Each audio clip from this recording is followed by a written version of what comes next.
Welcome to the Adventist Music Podcast, where we tell the stories of Adventist musicians from all around the world. I am grateful to have our guests from Trinidad and Tobago today. His name's Cleon. Thank you so much for joining me today, Cleon. Thank you for having me, Con. Yeah. I will be your host, and thank you so much for joining me on this episode. I hope that you guys enjoy it. Let's just dive right into it. Cleon, can you share with us about where you're from? Take us back to a time where you felt inspired to get into music. I am originally from the small island, Caribbean island of St. Kitts, when I was inspired to get into music. My brother brought home, this is years and years ago, a recording of a group called Alliance. And when I heard those harmonies, I was like, that's truly amazing. And that group Alliance turned into Take Six. And I was totally sold. I wanted to reproduce everything. So I learned all the parts and whatnot. And I got heavily into a cappella music. So there's Take Six, there's Breath of Life, there's King's Heralds, and then I got into choral music. I fell in love with choral music. Every Sunday on the radio, we would hear the Mormon Tabernacle Choir. They would sing, I think, Till We Meet Again. And just the sound, I was like, I really love that sound. And I grew up and singing a cappella with my brother and doing poems in church and music in the children's choir and whatnot until at around age 16 I wrote my first song, and from there I have just been doing music over and over again. Fun fact, I wrote that song and I told a friend of mine, anytime you get married, I'm going to sing at your wedding. So she was like, hey, I'm getting married. So I sung that song at her wedding. So that's just a little bit of the history of it. So you said that you and your brother used to sing songs together, sing in the choir and things. Did you grow up in a musical family? Besides my brother, not really. I mean, my father used to buy a lot of CDs, and he would, relax and sing the CDs, sing to the CDs, and that influence was there. But for the most part, I guess my mother taught the children's choir in church, but I was heavily influenced by my brother. So. Is he your older brother, your younger brother? Yes, he's my older brother. He's older by 4 years. And he's still doing music. Interesting. So in what way did he influence you in those younger years? I mean, just exposing me to all the music, because I was a child and he had some years on me. So bringing home different recordings, it was just like, oh, this is just a new musical world to explore. And that's really interesting. Okay. Yeah, so he kind of opened up the world of music for you. He opened it up for me, and from St. Kitts I went to Barbados, and in Barbados I went to a school called Harrison's College, and my teacher was Janice Millington Robertson. That's who she was. And she kept you very honest. She would be like, do you have your act together? And your only answer should be yes, ma'am. And she had these half spectacles, and she would look up over the piano at you, and you just had to get it done right. And because of that level of excellence, I guess it pushed me further. It pushed us further. She died some years now, but her son ended up being the musical director for Adele. So Adele, okay. Yeah, it's that just goes to show you the level of it professionalism just there. watch now Yeah. the levels, the Amazing. level of excellence Yeah. was really top tier. I remember when we would be singing, the choir singing with the orchestra. She would make the violins or the string section breathe at the same Hmm. time, just to get everyone as tight as possible. And I'll never forget that. It's not just music is not just an individual experience. We collectively make music. I'm going to quote you on that So one. That's a really good one. Music is yeah, not an individual experience; it's a collective experience. Wow, that yeah, is powerful. No, but I think that really just goes to show the level of the the the the sheer influence that you had in your early development, I guess, of your career there. Take yeah. us, run us through the progress then after you finished your studies there at Barbados. What got you into where you are now? Well, I came over to Trinidad to study. When I came initially, I just hooked up with other musicians, enjoyed it, and I kept pressing and pressing. And there was a young lady who wanted a song done. So I ended up writing the song and then recording the song, did my own little amateur recording, and carried it to a friend of mine. And he was kind. He was kind, not to slaughter my amateur engineering Yeah. abilities or lack thereof. But he found the potential in the song, and we ended up recording the song. And after we recorded the song, I mean, that whole experience of being in that studio and whatnot, I was like, I need to do this more. Before I mean, wrote songs, I sang songs. When I was in Barbados, I used to routinely every couple weeks just write a song and then go to an AY in King Street. It's King Street, I think it's King Street Adventist Church, and play for AY and get the response and whatnot. But I realized that I fell in love with production, actually getting stuff to sound good, actually, you know, hearing, getting what I dreamt of to translate. And the more I did that, uh, the more I just wanted to get much better at it. What should I say? And then I started doing advertising and hooked up with a gentleman called Russell Leons. And we just started doing some songs. And then we decided, our radio announcer was like, you should do an entire album. And we were like, well, okay, we'll do an entire album. It took a couple of years, but when it was finished, it was well appreciated. I remember coming home on a bus on a secular station. They were playing one of the songs as one of the top songs. And I was like, wow, I didn't, I didn't expect that one. Wow. Um, but after that experience, it just, fueled me to go harder, fueled me to do more. I understand you've been doing this for like 31 years, is it? Or 33 years? Yeah, well, about 30 years. About Yeah, 30 years, yeah. So yeah. along the way, It's tell us about the projects that you've worked on. Oh, well, as I said, I've worked on Russell Leonce's album. I've worked with Nada. What's the name of that guy? He had a French name as well. Um, Worked on his album, worked with locally in Trinidad. I have worked on Ryzen's album.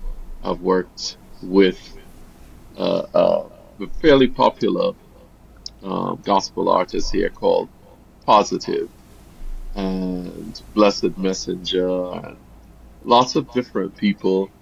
And there's so many persons that I've worked with along the way, so many singles.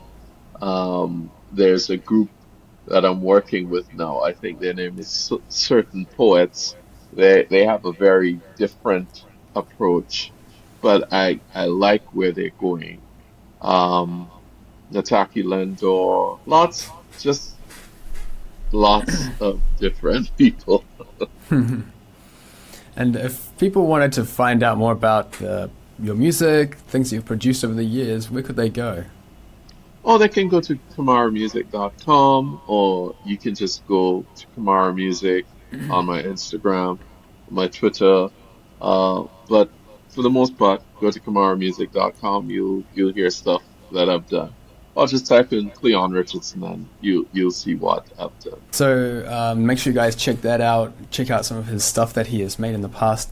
Before we continue, please rate and review the podcast. Share it with a friend, and that will help us to continue to spread the word about Adventist musicians around the world. You know, musicians, they put a lot of effort into their music, right? They perform many hours of practicing. They go up on stage. They will perform, and some may do it for free. Some may do it for money as well. You know, like some get paid hundreds of dollars. Like especially professional musicians get paid hundreds of dollars every week for performing on stage, right? But what about churches? Is that the same with churches? Well, later on, I want to talk with Cleon about compensating musicians for their work. But before we go there, I want to explore one of his more recent projects. So I heard that you've been working with Renee Lawrence. Can you tell me Yes. about that project? Okay. Working with Renee Lawrence is absolutely wonderful. I remember the first time we met, I listened to her stuff and whatnot.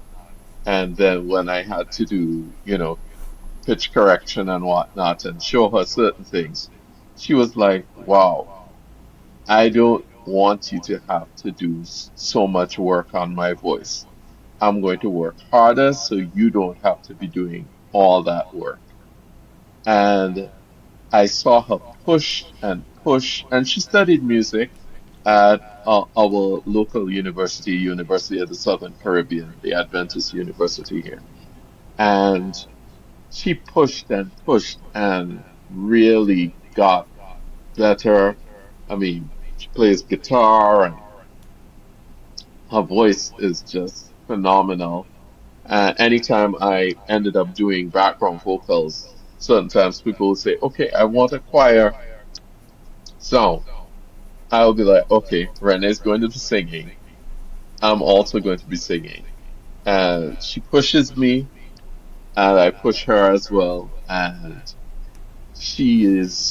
we're working on some stuff soon to come out, soon to be released. Okay. It's just it's very intimate, with guitar and probably some piano, and her voice. Hmm. It's just beautiful. You just get a sense of intimacy with God. I tell people all the time, the the mark of a great singer is when you forget that they're singing and the song becomes Hmm. your song. So when you're hearing the person, you get into the song, you get into the words, and you forget that they're singing, and the four walls disappear, and you can just be in the song. And she does that, and that is absolutely an incredible experience Well, so what makes her music so unique? because she can arrange. Not everyone who's a great singer knows how to arrange. And if you have an appreciation for, hey, this chord progression works with this line, therefore I'm going to use these notes, they're going to just be the extra flavor.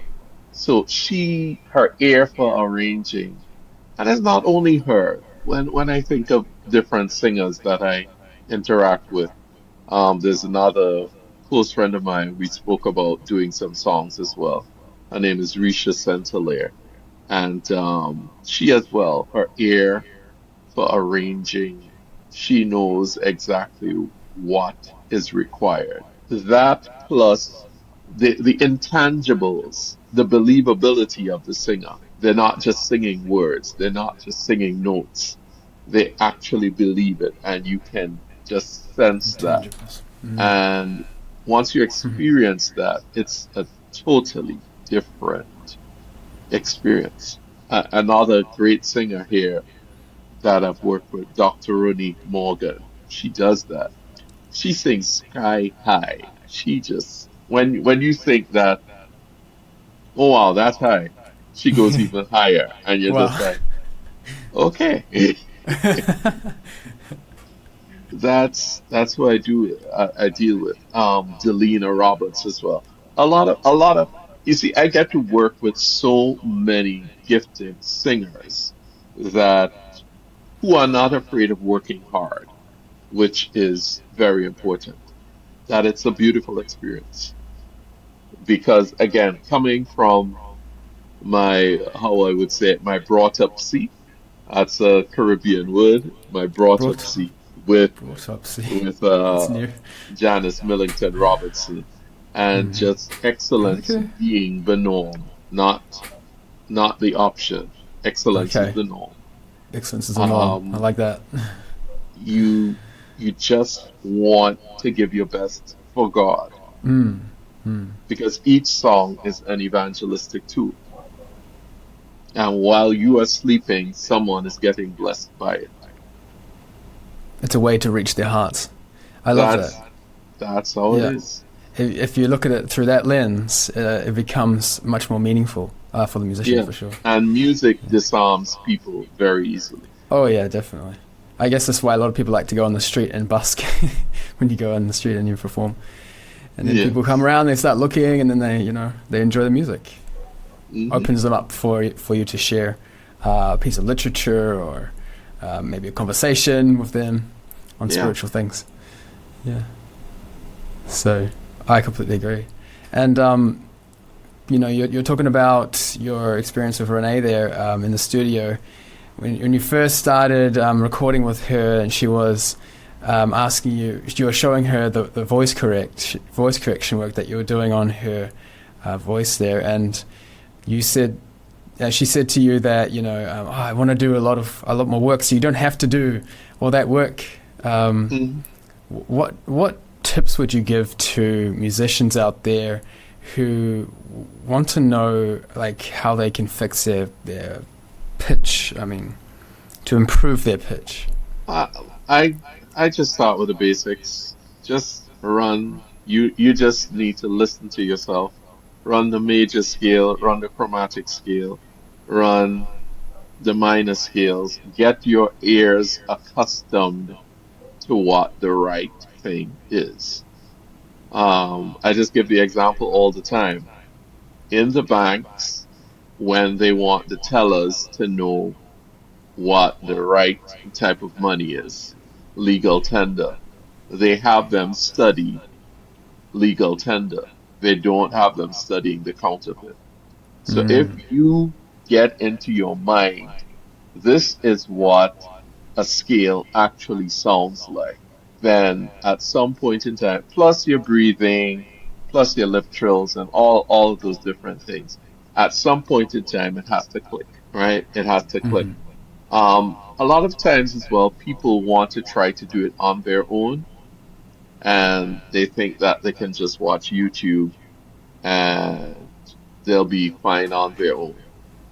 Uh, it, it may work for people, but my experience is you need a teacher, you need someone to evaluate you, to evaluate the texture of your voice, uh, your breathing, your diction, everything has to come together for the audience to think that it's actually believable, right? And you're being honest not only with the text, but with the song and the intention of the song. And that's what I find sometimes is lacking. Persons, yes, you can reinterpret a song, but there's certain basic things which, I think that you should be able to master. What do you mean And by that? sometimes people skip the steps and they sing and it could be better. I'll tell Mm. persons, well, I'll tell my friends who are into engineering this all the time. A great singer often doesn't require lots of work engineering wise Yeah. because they have listened to themselves. They know how to get their tone in a certain zone that's not, um, what should I say? That's not annoying to the listener. They've shaped and crafted their tone over a period of years. And so when I go to equalize or do whatnot, I'm just like, oh, just a little there, just a little there. Oh, they sound great, Yeah. Yeah. right? And their dynamics, it flows smoothly. It's not herky jerky. A Yeah. lot of times you hear that herky jerkiness, and I haven't heard it's that phrase before. Herky yeah, jerky. well, the But transitions are just too quick. You mm, the fluidity. We're looking for fluidity, and right. again, I go back to the point. If you're listening to a song and you can forget someone is singing the song, and you can just be lost in the story, it means that all of those things are working together. The dynamics, the tone, the timbre, everything is just working. How they are able to arrange their melody line to get you in. Once you can do that, it is really an amazing experience. So I hope that you guys have really enjoyed this episode so far. My discussion with Cleon. I can tell that you have a lot of experience working with different musicians, especially over there in So Yes, most uh, definitely. And yeah. because of because of what I do for my church, we record the special music that is played before the sermon, and it's uploaded every Friday night at 6 p.m. as a separate evangelistic tool. You mean like So you record it like on the Sabbath morning and then you release it the next Friday? Is that right? it's recorded on Sabbath after church or during the week, and Oh, then it will be played whenever it's decided the best time oh yeah, I according to see. what the sermon topic is and whatnot. Sure, sure, sure. And then on the following Friday at 6 p.m., it's uploaded. Yeah. And I know that other churches would utilize the song in their worship. Oh, So interesting. Okay. you can go on Five Rivers SDA. You'll see a long playlist. I think we have nearly 260 songs, Fantastic. Okay. So right? you have a lot of experience with musicians in your church then. So I'm sure you would have, you'll be the right person to ask this question to. Okay.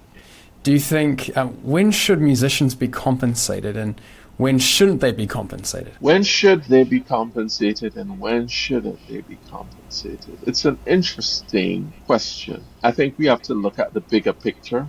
First of all, we have to look at what the Bible actually says. In First Chronicles 23:5, it says, 4,000 praised the Lord with musical instruments, which I made.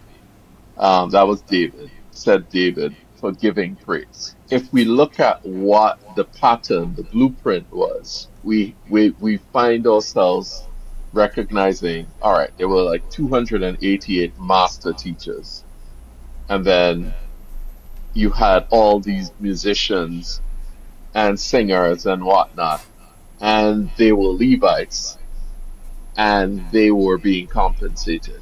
The thing about it is that was their job. They didn't do anything else. They were compensated for it. Then you have the experience with Nehemiah when he came and he's like, what's going on? They left the house of God. And he spoke to the leaders and they got the tithe back and persons came back. So they were singing and doing what they needed to do in the house of God. Um, so when I have to take a biblical perspective, the biblical perspective is musicians should be compensated. However, it's not in a vacuum. They are also set apart. And when we talk about set apart, what comes to mind? Like ordination. So you should have persons who are specifically ordained, if you want to use that term, or commissioned to work in God's house doing music. And we know how our church structure is because, if, again, I'm going to the Bible, they were paid with the tithe. Well, in our church structure, tithe is not utilized by the local church. It goes up the chain to the conference and goes up division, union, and GC. All right? We have to make up our minds whether or not we want to pattern after what God has outlined, because we do it for the pastors, but somehow the musicians got left behind. Does that Huh. make sense? Yes, it does make sense. I think you make a good case there. So you're saying the pastors they get paid the tithe from the tithe, but then Yeah, the musicians they have not been compensated from the tithe. yeah, because and to be fair, you have to look at you can't look at these things in a vacuum. You have to think of, okay, what happened when our specific church was birthed in 1863, May 21st, I think. We had decisions to make. I think we started off with benevolence. They used to go around and collect money on Sunday, um, and then that wasn't working. And then they decided, okay, we're going to use the tithing principle, and that started working because they're like, okay, there are persons who are willing to go out and spread the gospel, but we need to make sure that they're sustained. And they did that. But for the most part, it was the preachers, but the singers, the musicians, the persons weren't really thinking about that. That was not prioritized at the time. And again, if you've been on any church board long enough, you'd recognize, oh, there's so many different departments and everybody needs things done, and this is the budget that you have because money doesn't grow on trees. So Yes, how real. do we facilitate that? But if administrations recognize, hey, this is a pattern, we need to start somewhere. We need to have musical directors who are, that's all they do. They're salaried, they are in charge of what's happening in church musically. If you want to follow the pattern that's Yeah. outlined in the Bible. If I, you want to. I, It's your I think choice. I think that pattern in the Bible that was taken in the time of Israel, uh, Mhm.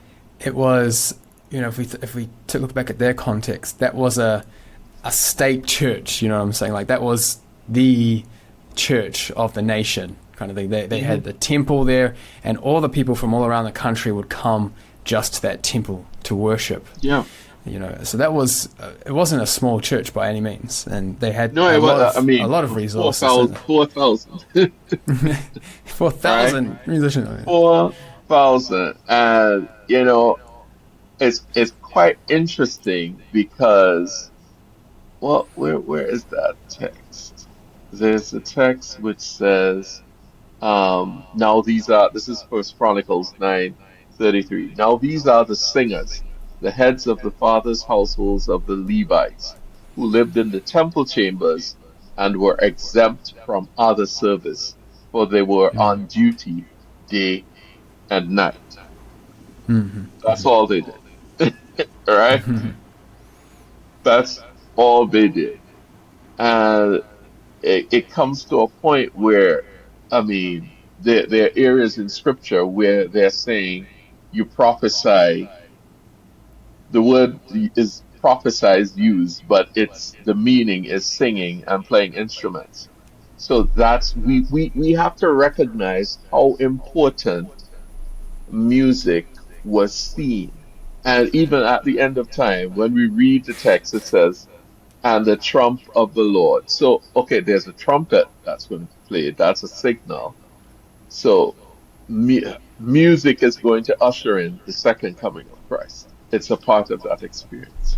God loves music, and God loves his musicians as well. Mm-hmm. I feel that. I feel that. And I feel like just part of being like seeing him creating a place for the musicians in the temple and things, giving them a Yeah, place to stay, giving them some food. It just goes to show that he is a loving God, isn't it? He yeah. provides for the needs of his people.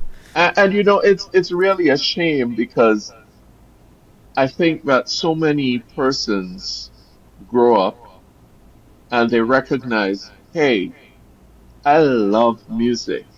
I think God has put this in me. So what do I do with this? And you may be met with, oh, you need a backup plan. That music thing, the scope of that, you could probably be a teacher if you want to follow it. But don't go out in the world now. Don't go out in the world now. The fact of the matter is they know that God created them to do this. And if there's not an outlet for them to do it, then they're going to keep searching for that outlet. And music takes so much time to get good at. As I tell persons, you can't cram for a music exam. Whenever I had to evaluate my students, I could tell very quickly, you haven't rehearsed much. Nope. I could hear it. Yeah, But when someone has rehearsed you can tell. for You can tell. days and Hmm. weeks and months, you can hear it. What ends up happening is that churches have gotten accustomed to excellent musicians, but they have not, but the musicians make it look so easy that they don't recognize how much time went into that. I guess that's And why they rehearsed so actually, much, didn't they? yeah, In the yeah, Old you Testament. have to rehearse, and then you have to purchase. You will end up purchasing your own instrument, right? Because you want to rehearse at home. Okay, I Yep, have to purchase an instrument. and that takes money. And even one of my students recently, he purchased a keyboard. It's the equivalent of like 2,500 pounds. He still needs to get a case for it and whatnot. With all of that, after spending so much money, I think you need to compensate someone who comes to serve Hmm. in your church. Yeah, I I mean, you're giving all of this, and sometimes you feel as if persons don't appreciate what you're doing. And yes, you're doing it unto God, but at the end of the day, there are certain bills that you have to pay. Can God miraculously come through and tell someone to give you money? Yes, he can. He has done that for me on several occasions. But if a person or a church is in a place to make it a little easier on the musician, I think that they should.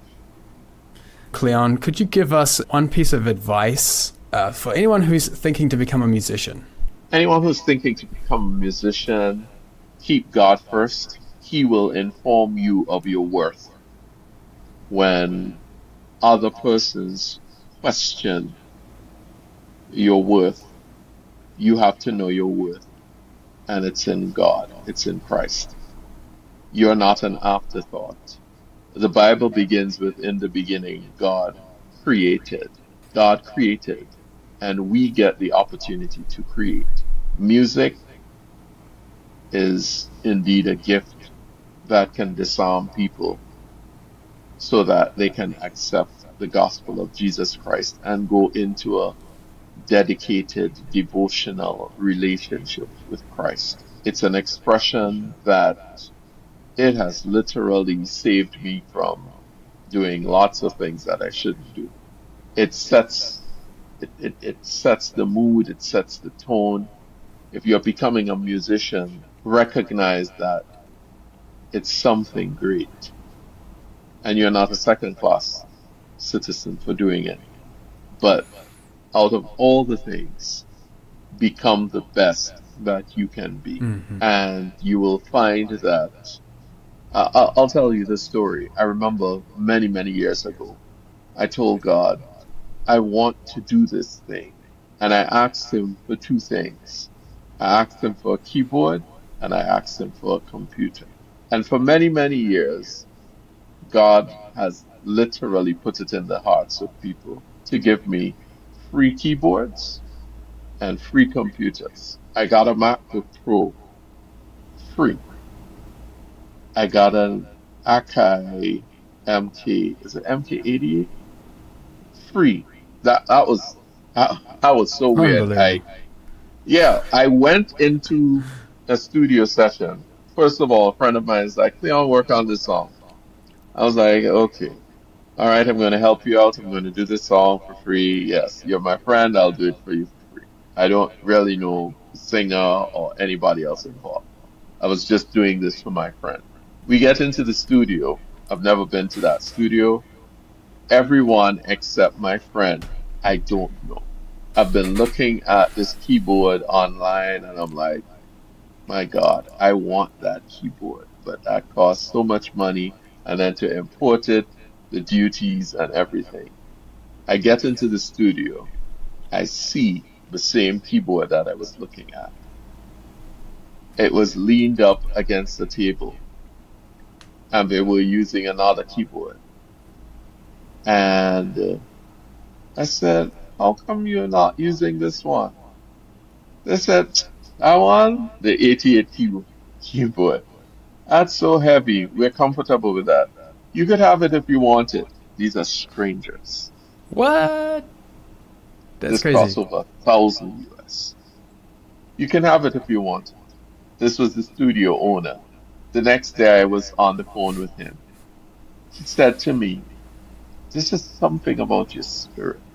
And when he said when he said that, I was like, oh, the Holy Spirit got you. That's what happened. And I've experienced that over and over again. Even recently, I had I just had my birthday and I put on my page, I'm thankful for life and whatnot. And if you're in the giving mood, I like expensive gifts and I put some of the gifts that I would like. Well, the CEO of one of the companies sent me the gift from California. He sent you the Yeah, he gift sent me. for your birthday. Wow, that's so generous. He messaged me on Instagram. It's Hmm. like, send me your address. I have your birthday gift for you. And I can only attribute those things to God and God letting me know you're on the right track. You're doing what I've put you on the earth to do, and you're not compromising. You're recognizing that, yo, this is impactful. My church does movies, and when we share movies, I mean, it's again, it's an evangelistic tool. I was in a taxi and the driver was like asking me questions and I was telling her about it. And I shared the movie and she was like, you know, I am into Revelation. I was like, oh, we're going to have a Revelation series just now. You should tune in. She tuned in and then I invited her to come. So it went from the movie to tuning in online to her coming in person to her getting baptized. And then she was going through rough, it was Satan was making her life rough. And I was, checking on her, messaging her, and I recognized I was messaging for a couple weeks and I didn't get a response. Then I found out that she died. It was hard, but I knew that I had done what I was supposed to do by sharing the gospel with her. And because of the resurrection, I have hope that I'll see her again. And so, what I do musically and whatever I do, we are literally helping to save people from the clutches of Satan. And it's a big ministry, and we need to take it seriously. Right, so for our friends who are out there, the musicians, to all you guys out there, I hope that you have really enjoyed this episode with Cleon. So yeah, it's been great to have you on the show today, Cleon. Thank you so much for being willing to share your journey with me. No problem. No problem at all. Yeah, and so I think we'll call it a wrap on this episode for today. We'll see you guys next time on the Adventist Music Podcast.